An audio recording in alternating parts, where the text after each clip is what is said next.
Hi, everyone. My name is Jesse Randall. I am from Sweater, and I am your host today with founder Saga. So Sweater's objective is to open up the venture capital asset class for anyone to be able to invest in.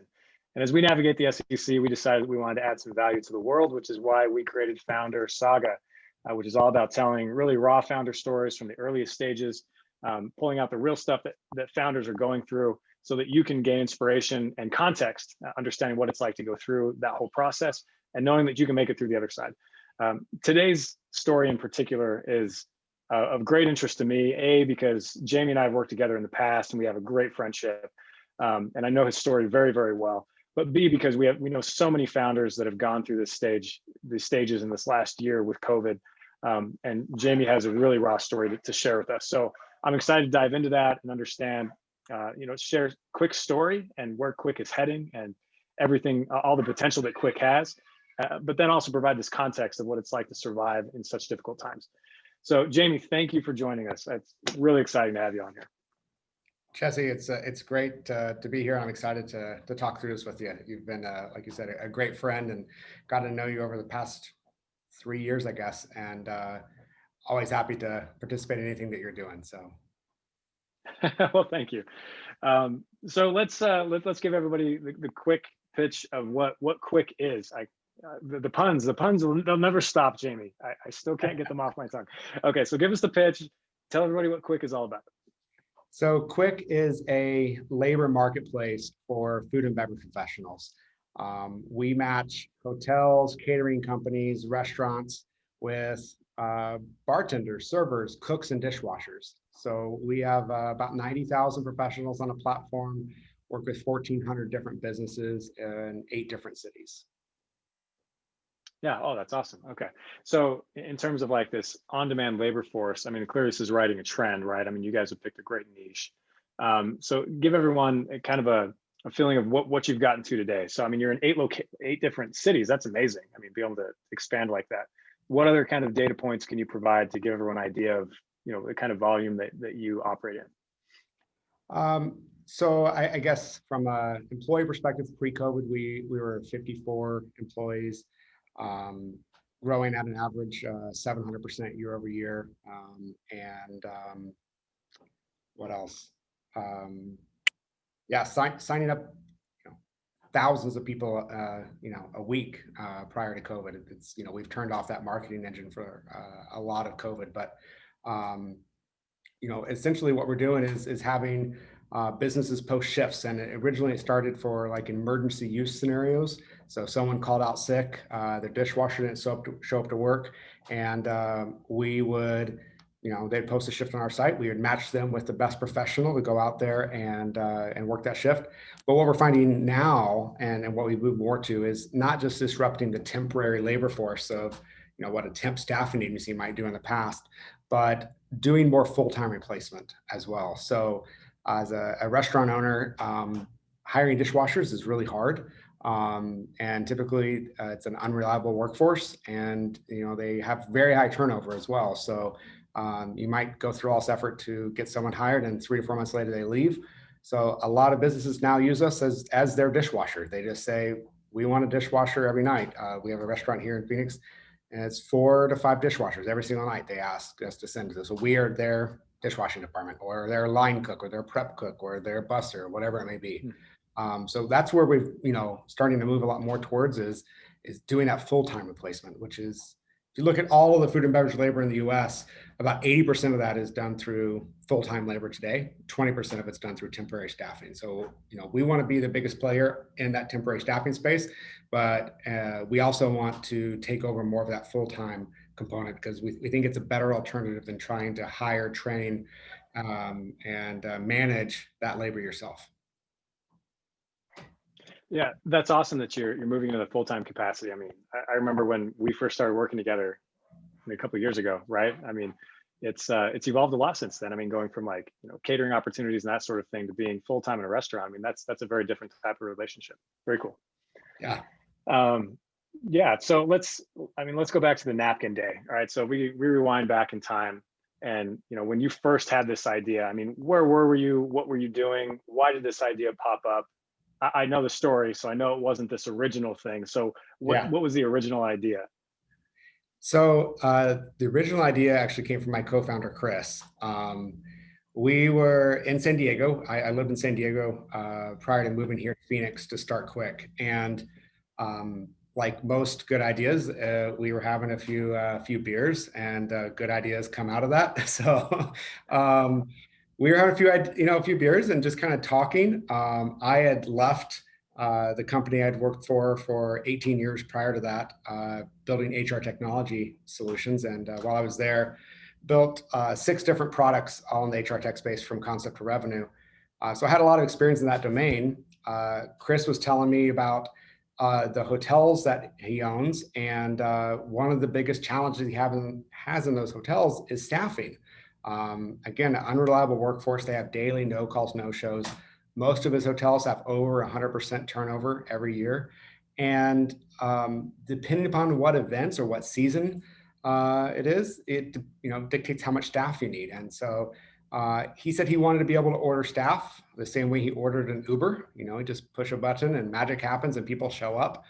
And it really resonated with me. I thought it was a brilliant idea and fit in really well with my HR technology background. I built products around recruiting and performance management and compensation, and it's all of that kind of tied into this one daily transaction. And after that conversation, I just couldn't stop thinking about it. So flew out to Phoenix, and we sat down for a full day and went through it, and kind of talked about what it would look like, and asked if if he was okay if I took that idea that he had and made it into a company, and if he wanted to be a co-founder in that. Obviously he's running his own company, but kind of a part-time, I call him our chief advisor, and that we would incubate the company in his hotels initially. And so moved out here to Phoenix at the end of 2017 to make that happen. Awesome. Oh my gosh. Okay. So, I mean, getting to your first product and getting that out, I mean, I know that you work with Coplex and you went through a very specific methodology to get there with a minimum viable product and all that stuff. So without getting all the gory details of building the product and whatever, real quick, tell us all about the launch and what you discovered when you put this idea in the market. Yeah. So I'll just say, before we launched anything, we did a bunch of research, through surveys and interviews and really kind of vetting what the need was. We wanted to approach it with a very lean methodology. So we did a bunch of those surveys kind of into 2017, really started building the product and the company and the brand in January of 2018, and launched it 3 weeks later. It was a 3-week build for that initial MVP.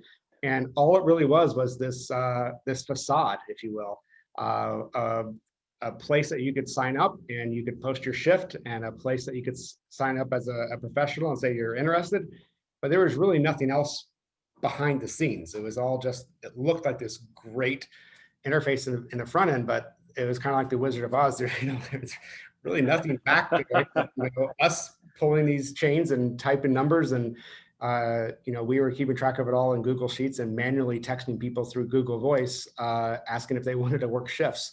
But that's all we really needed to see if people were willing to do this. I definitely didn't believe in spending $1 million to go out and build this fully fledged product that did all of this in an automated way, just to find out that no one really wanted to buy it.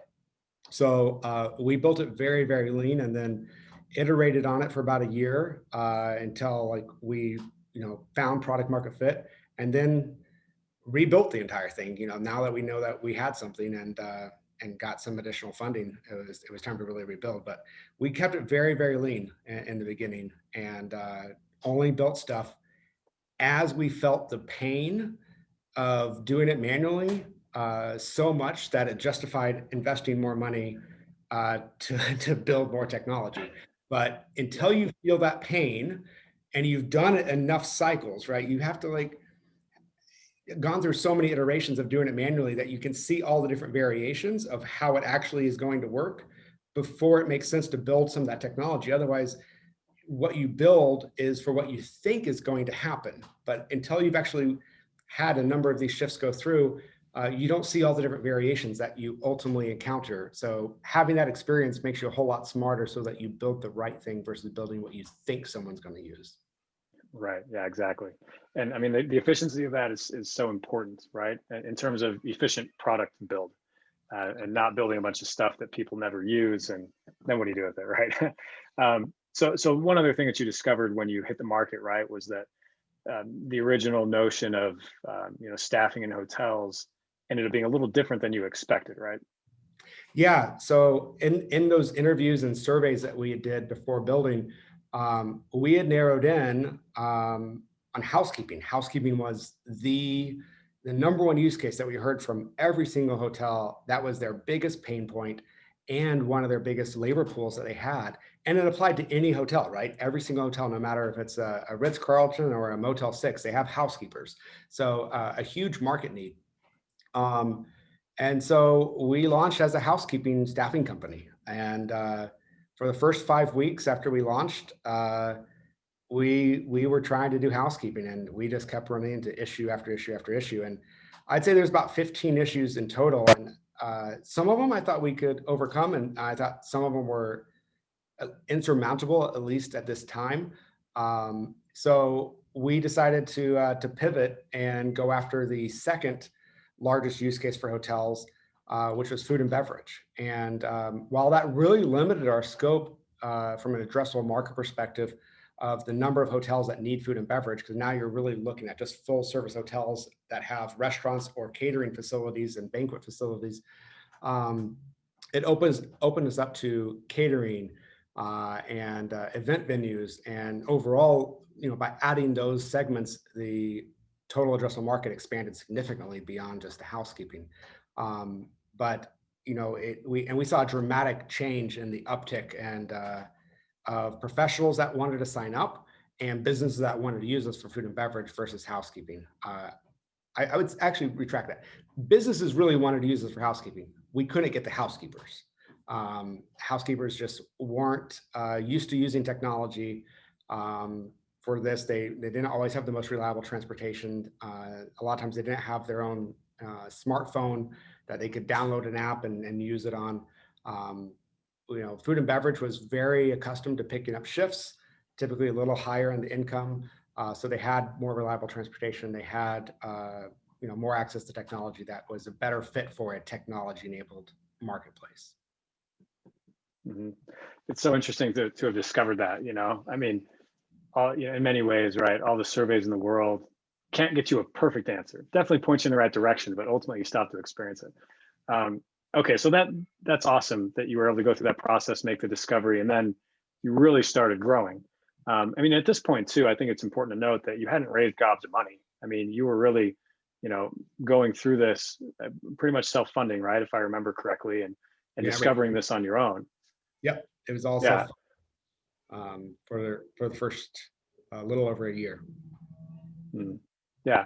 So you get into this and you've discovered a fit, right? And then you really started growing. I mean, you mentioned earlier, 700% annualized growth, and you were on really a rocket ship trajectory until earlier this year when, I mean, obviously the complete unforeseen nature of COVID hitting, and of all the industries that got hit the hardest, hospitality, obviously at the top of the list.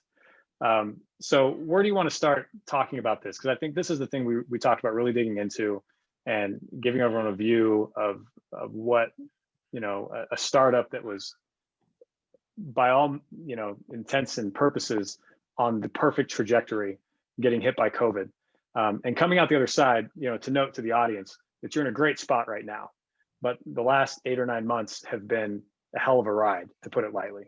So by surviving, knowing that you survived out the other side, where do you want to start at the beginning of this COVID mess, and how do you want to tell this story? So probably good context as we're as COVID is unfolding to kind of what we were doing going into it. We, like you said, we were on a great trajectory of growth, expanding geographically, and we had timed our Series A raise to close in the April-ish timeframe. that, for Q1 and Q2 are a great time period for us seasonality. And we just kind of see, we do have ups and downs with seasonality, but that first part of the year is just an amazing trajectory for us usually. And so we had timed that Series A raise to close in the late April. And so as COVID was really unfolding, we were up in San Francisco, talking to VCs, and had several trips up there, and we're at investment committee with 4 different top tier VCs, and we're at the airport flying back from one of our last meetings. And that's when, Trump shut down travel from Europe, and we heard Tom Hanks had COVID, and we're starting to see shifts shutting down, and we're like, oh my gosh, like this is really going to start impacting our business. And over, the next 7 to 10 days, we saw our revenue drop 80%. And it would just went off like a light switch. And, the fact that we were out raising money and we had timed that raise, we were pretty aggressive in that timing. We were originally looking at raising in the fall, and we decided to push it till the spring, so that we could show as much growth as possible. But that also meant we were coming in closer to contact with the end of that runway. We were confident in our ability to raise, not knowing a pandemic was coming. But that was going to allow us to raise the best round at the best valuation. All 4 of the VCs we're at investment committee with all dropped out over the next couple of weeks, as they saw our business go down, and no one knew what the future looked like. None of them said that they didn't want to invest. They just weren't writing new checks. They were focusing on their current portfolio companies, and weren't going to write new checks, especially to a company in the hospitality industry at this time. So yeah, that was kind of how it started to unfold.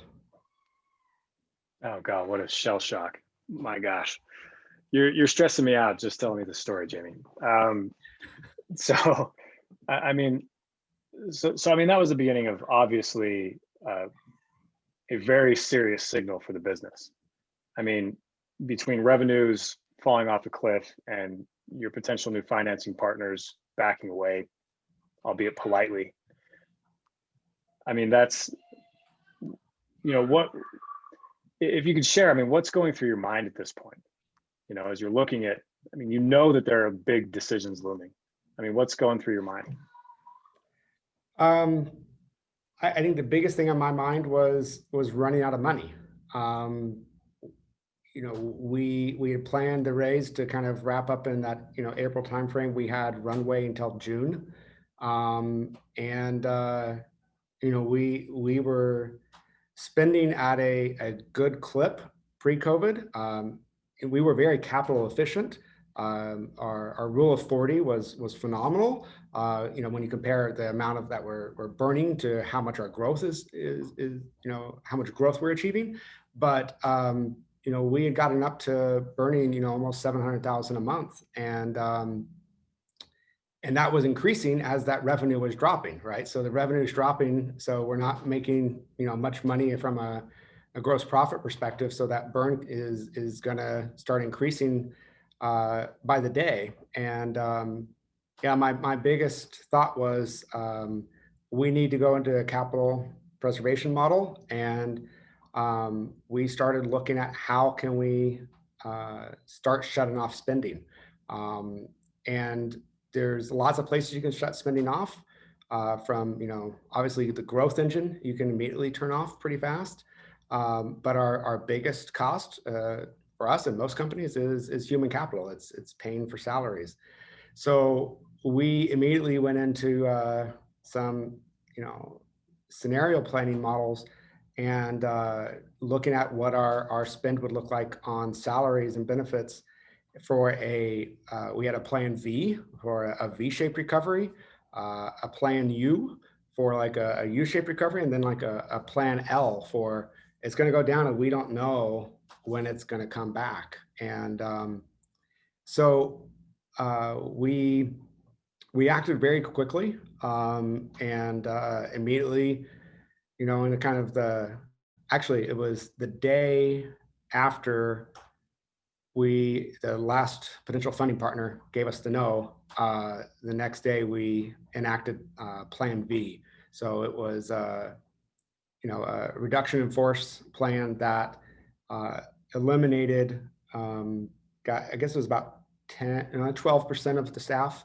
But it wasn't very aggressive because we were kind of planning for a V-shaped recovery. No one knew at that point, how long COVID was going to last, if we were going to kind of hit the floor and bounce back.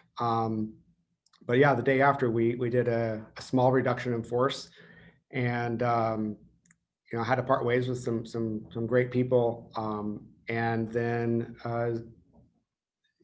kept continuing to look at how do we cut cost, and each day went on, we got smarter, as a company, but I think as a country, we got smarter as far as kind of the outlook of COVID. And so it was about 3 weeks later, we enacted what we call Plan L, for that L-shaped recovery. And that wasn't so much of a,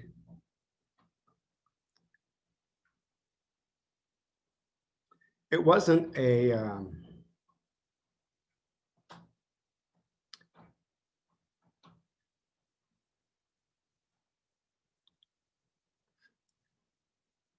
it wasn't a plan to figure out who to let go, but more so like who could we possibly keep, right?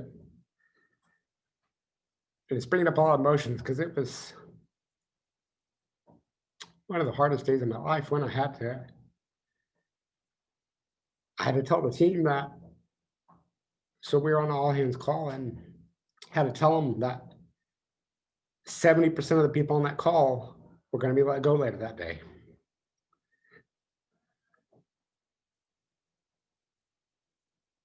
But we had to start, we basically started at zero and then added people back that were, just the bare minimum people to keep the company alive and running, and, kind of putting the company on life support.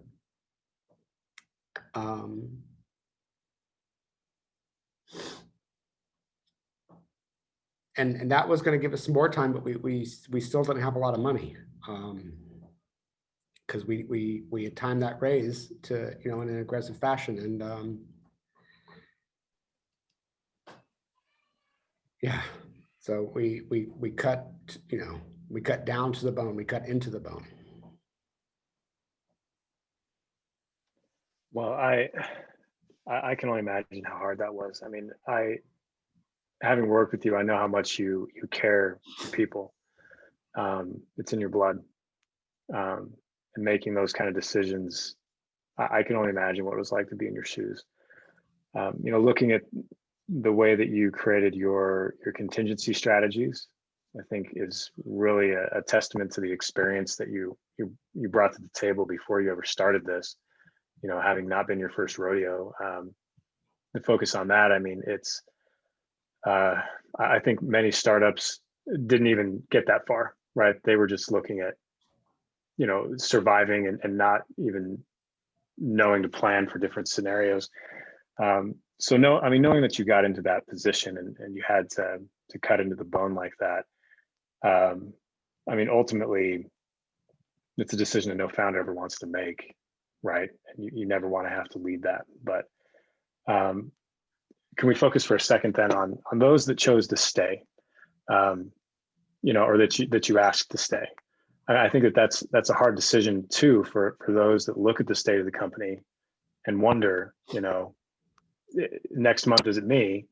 So you as the founder and their leader, what was the discussion you had with those that you asked to stay with you, and what did you do to rally that remaining team to be motivated? Yeah,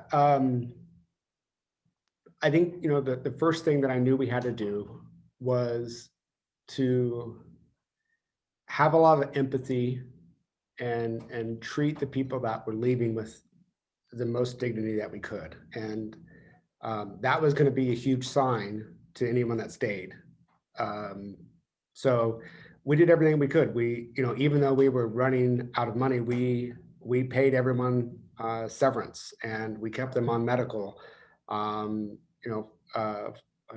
for for another 45 days. To try to, it was not a time for people not to be without medical insurance. And we gave people, about a month of severance. And so it was showing the people that were staying that we truly care about our employees, that the team is the number one asset that we have here. And we have, as just a phenomenal team that we've been able to attract. Secondly, it was not just about, really asking the 19 people to stay that we had, but asking them to stay and to take a reduction in salary. I should say, trading a percentage of their salary for equity so that we could further trim our cost. And we were looking for an average of 30% for each person to take as a reduction in their cash salary. And the team stepped up in a huge way. We got more than 30%. We had, people that were electing 50 to 75% of their salary to be reduced. And we came up with an equity program to where we would give them ISO options on a dollar for dollar basis. For every dollar they reduced their salary, they got a certain number of options in our company based upon the last round price. So not only did they stay, but they sacrificed in order to stay. And every single employee chose to do that. We didn't mandate it. We asked, and everyone did it. And wow. Stepped up in just a huge way. And then everyone got to work to further reduce cost and go through every single line item on the P&L and cut wherever we could. And it was a hard several months because we all knew that we were in the process of saving the company, and we didn't know what the future looked like. We knew we needed to raise some more money in some way, shape, or form. And started to rally our current investors to step up, and asked all of our current investors to put in 25% of what they had invested to that date, as kind of a minimum ask. And our investors stepped up in a great way as well. And we ultimately closed a new round of financing in May that gave us runway through Q3 of next year.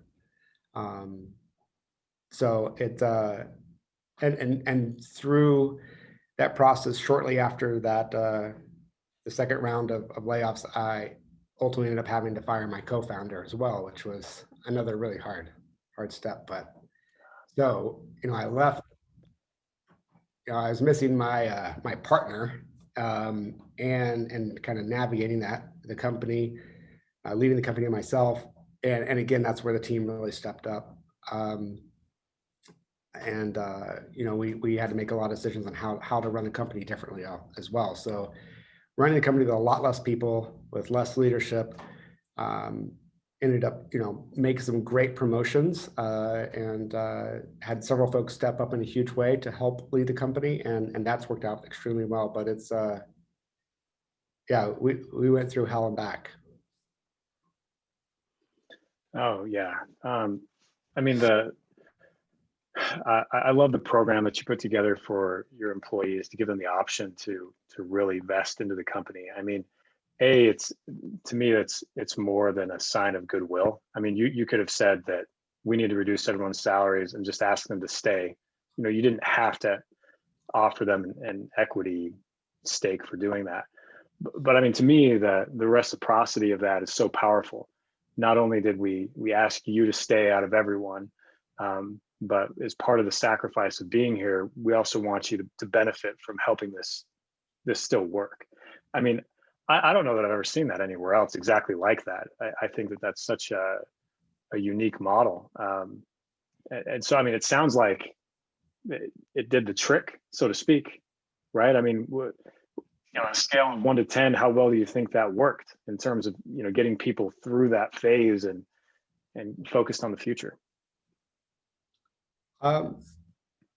I would say it was probably like a 9. I mean, it ended up working really well. It was hard, but it worked well. And the program that we designed, the Salary for Equity program, um, it's something that we're actually gonna, keep going forward and allow any employee going forward on a quarterly basis to choose how much of their salary they want to take on equity, and let them trade that. And um, employees have said, even after this is done and we raise our next round of capital and can restore all the salaries. We did restore all non-leadership salaries a couple months ago, but we're going to continue letting people choose that. It's a great way for someone to increase their ownership in Qwick, and we're due it at whatever the last round price was. So if we're going to take in $1,000 from an investor to pay our employees, I would much rather give $1,000 worth of options to an employee to have them own that percentage of the company, and it saves us that much of capital that we don't have to raise. So it's a dollar for dollar trade, and the employee gets to do that at a pre-tax salary, and it saves us the employer taxes. So it's a win-win all around. I think it's really an awesome program. I mean, and I'd love to hear that it's still going. That wasn't a one-time thing. I love that you're building it into your culture. That's amazing. I mean, it seems like that's the kind of feature that you need to take to Carta and say, Carta, you need to build this in as like an automated way to allow companies to operate and not have to hack their way through it, but like have it built in. I love that. I think that's amazing. I'll give Jeff Erickson a call after this and let him know. Yeah, Jeff, come on. Okay, so let's talk about the second half of this COVID thing. So you made the hard decisions. You got the team aligned, pointed to the future. You gave them a good reason to do so. So what happened after that? I mean, you're in a good spot now. So yeah. What changed and what did you discover? So initially we kind of brainstormed throughout the entire company, how do we bring in revenue as another way of increasing our ability to survive. And we, at the same time, we were looking at how can we use this platform and all of these professionals in the food and beverage industry that are now out of work, both from Qwick, but also a lot of our professionals, they worked on Qwick part-time, so they have a full-time job, but a lot of food and beverage jobs, as you know, only, give 30 hours a week because those companies don't want to pay for benefits for their, for the workforce. So they pick up those extra shifts on Qwick. So now we have all of these people that are out of work and they're full-time and their part-time gigs that we were giving them. And we said, how can we use all of this for good and fight back against COVID?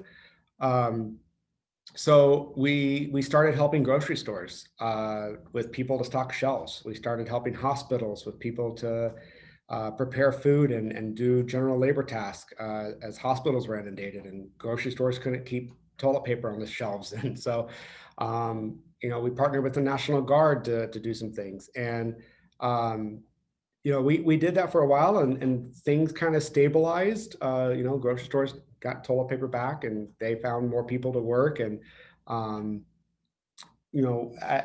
as we closed the round of financing, we had a discussion with the board and, I really wanted advice on what they would do with the company. And I was leaning towards staying focused on food and beverage and not trying to go out and do, general labor across the board or move into janitorial or something else.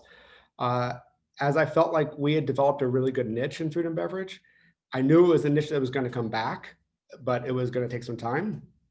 And going after a new vertical while you're capital constrained and have a smaller team and building up a new side of that marketplace is a really hard thing to do. And we were, making some attempts there, but, not getting a ton of traction. So we decided to shut down the efforts of trying to go after and possibly pivot the company in other ways. All of our investors and our board were very supportive of remaining focused and knowing that for a while we may see some lower revenue numbers than we might if we go out, but we knew that staying specialized was going to be, the ultimate strategy that would make us win. And everyone was willing to stomach some smaller returns in the short term for that long-term direction. And the one thing that we did decide on was to expand our efforts more into restaurants. Restaurants only made up about 5% of our revenue pre-COVID. And today they make up a little over 20% of our revenue. In some of our markets, it's upwards of 60% of our revenue.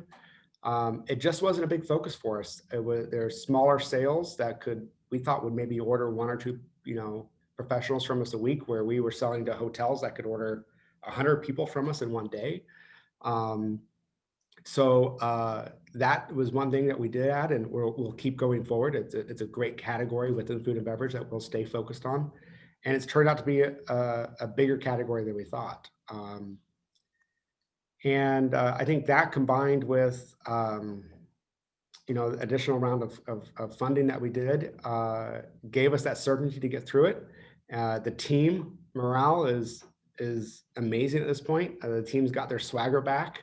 And, now I'd say half the months since COVID started, we've beat our revenue on a year-over-year basis.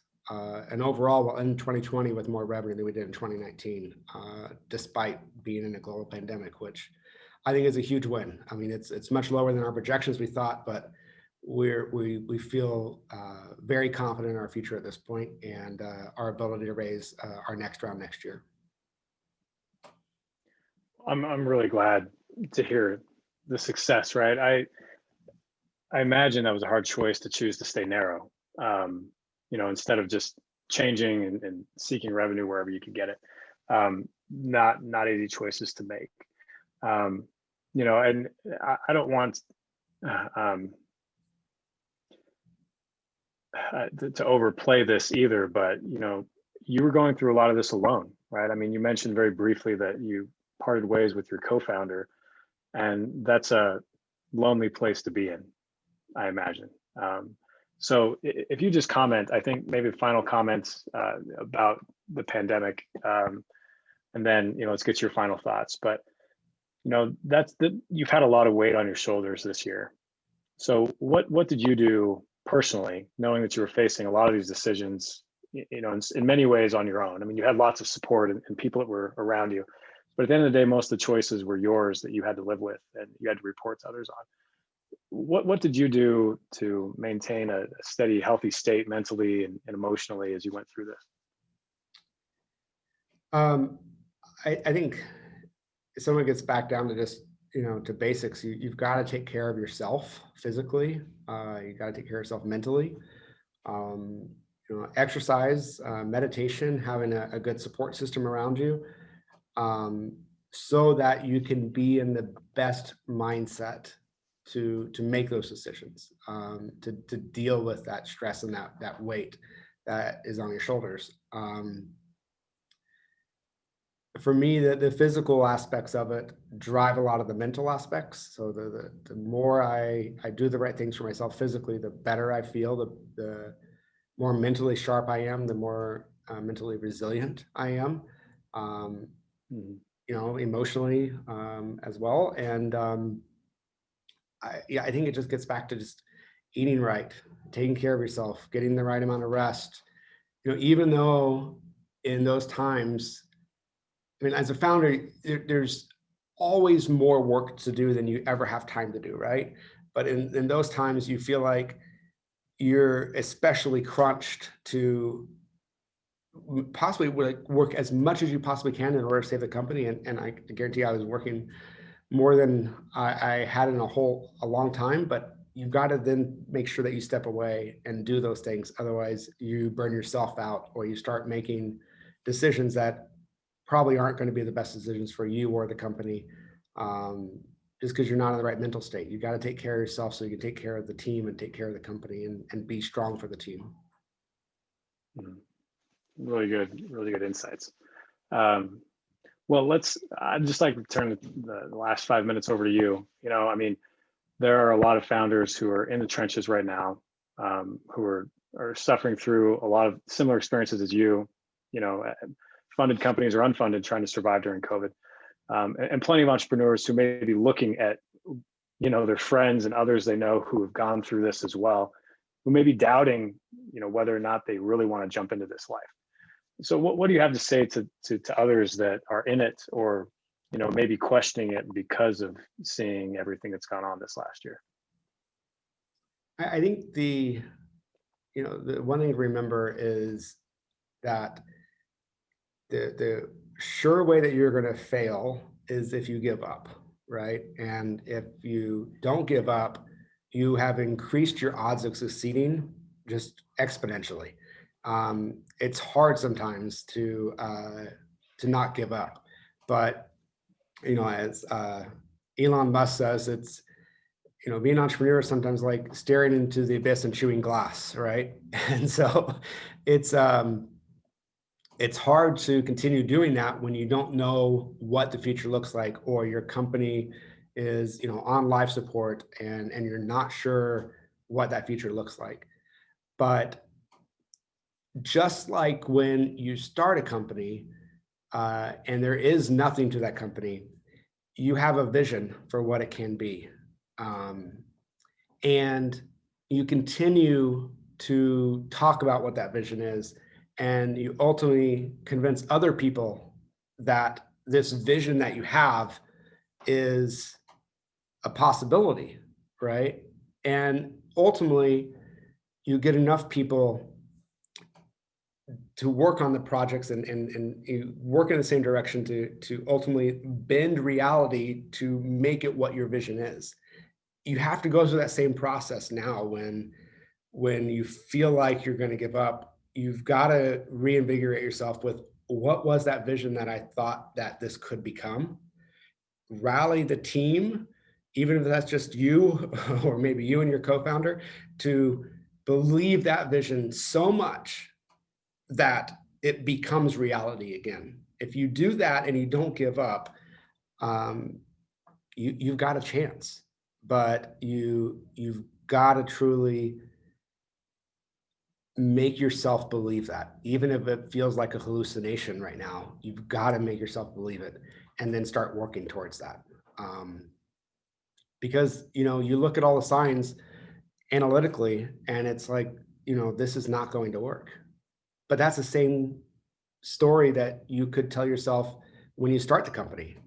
The odds are so much against you to ever, make $1 in revenue, to ever find product market fit, to ever get a round of institutional funding. You add all those odds up and you're like, well, I would have to be insane to actually decide to start a business that there's no way I'm going to succeed, based upon the odds. The statistics are not with me.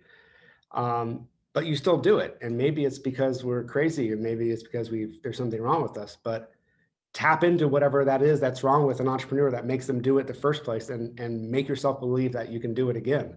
And surround yourself with a good support system, and be there for your team. Act with empathy, act with transparency. I think that's, the other big thing is that I was 100% transparent with the team the entire way through, from our P&L statement, our balance sheet, our strategy. I treated them all as adults and trusted that they could handle the difficult information. And you do that, you're going to gain a lot of loyalty, a lot of trust, and the team will walk through fire with you. I love the phrase you used of bending reality to meet your vision, because that's ultimately what's required. It's almost pure will, and persistence. Jamie, thank you so much for sharing your story. I know that sharing stories like this are hard, because there's so many people that were affected by what you just went through, lives, and that as you led your team through this, you've done a great job. And I'm excited to see what the future holds for Qwick. And I know with you at the helm, it's going to be fantastic. So thank you again for joining us. And I'm excited to share this story more with more people. So thank you for being willing.